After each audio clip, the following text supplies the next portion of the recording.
Okay, we'll be changing the driver's side front headlamp on a 2016 Kia Sportage.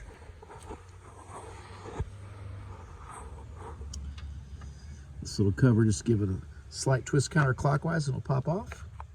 You see there's a little connector that is to be removed. And there's a small wire pin right here where you'll press. You'll press forward and slightly up. So forward and then up, and then it pops right out.